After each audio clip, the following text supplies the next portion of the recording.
Hello, my name's Adam, and you're watching my renovation here on Iowa Street.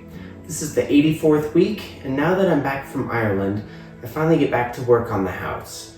This week, I mainly finish all the mechanical roughs for the bar area. So that's a DWV drain pipe, hot and cold water PEX line, the final electricals for all the neat lighting in the bar area, as well as a few other minor tasks. So, without further ado, let's get cracking on week 84.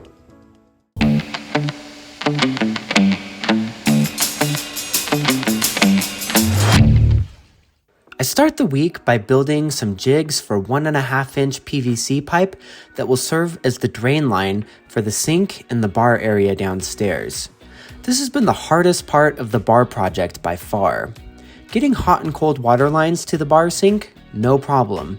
But getting a drain for the bar sink, extremely challenging. The first thing I considered was just cutting my concrete slab and burying a new drain line throughout the slab and connecting it to my existing main plumbing trunk.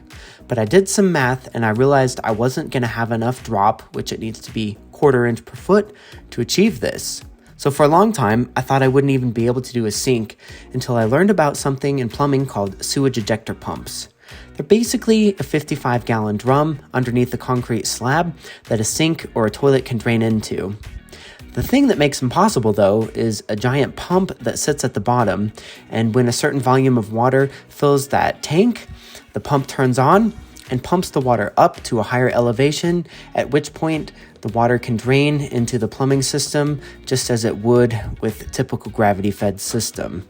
So when I realized I can do this, I went ahead and roughed in this PVC pipe. So this PVC pipe you see here is the stretch that goes through the bar ceiling joists and also the home theater joists.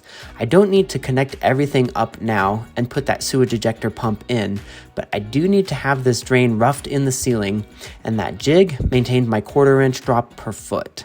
Everything else can come later. So now that I had that done, I could move on to the hot and cold water lines. I didn't really need to sister these studs, but I wanted to just because that's a load-bearing wall, and anytime I drill through it, it weakens the stud just a little bit. So I threw a couple extras in before pulling this cold and hot water PEX pipe through to be connected to my mains. I really like working with PEX pipe. If you need to add or change part of your plumbing system, it's super easy. As you can see here, I'm just using one of my main 3/4 inch supply runs to put in a little T-junction and run a 1/2 inch cold water supply line to the bar sink downstairs. I'll put a valve on this so if I ever need to shut off that particular branch, it's easy. But as you can see, just adding in that T is very easy, and I love this system. I get my cold water line ran and secured in place, and then do the same thing with my hot water run.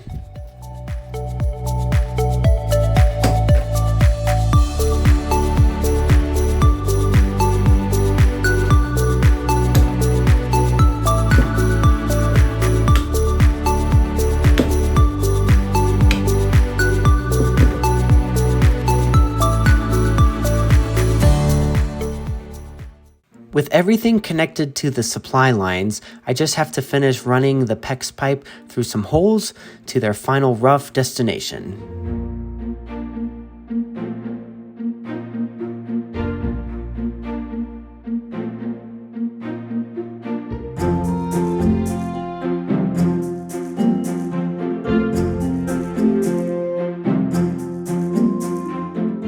The bar is the final room in the home during this phase that will get drywall.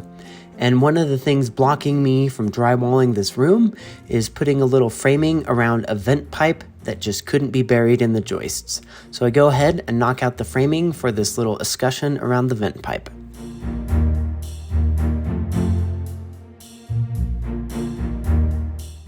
Still no drywall yet, but things are starting to look really good.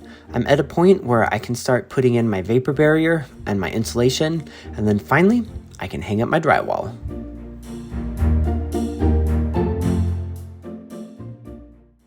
I had another thought. I'm gonna need Ethernet in my bar for the TV and maybe even a second one for who knows what, computer hardware.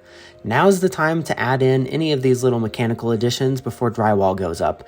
So I run 2 additional Cat 8 Ethernet lines to the bar area, one on the south wall and one on the east wall.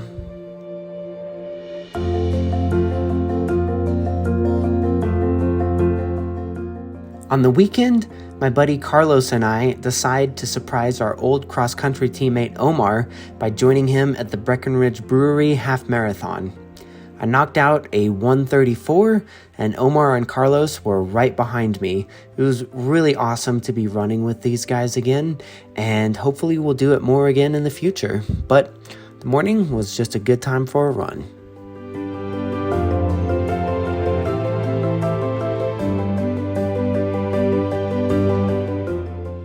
With my legs nice and tired from the half marathon, I started laying out the final bar lights. There's a lot of them. You can see there's 4 individual circuits. So on the back south wall, we have 6 gimbal lights. On the next row, we have 5 4-inch recessed lights. The third row is just 3 gangs on the ceiling for hanging lights, potentially. And the final circuit, the 4th one, is just another row of 5 4-inch recessed lights over what I'm calling the hallway. So a lot of mechanical roughs and electrical roughs, and this bar is really coming together. This is going to be an awesome room. I'm very excited about this.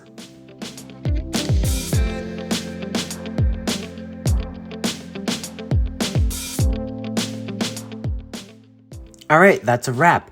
Week 84 was all about finishing the mechanical roughs for this bar area, so hopefully next week, on week 85, I'll see you back for some drywalling.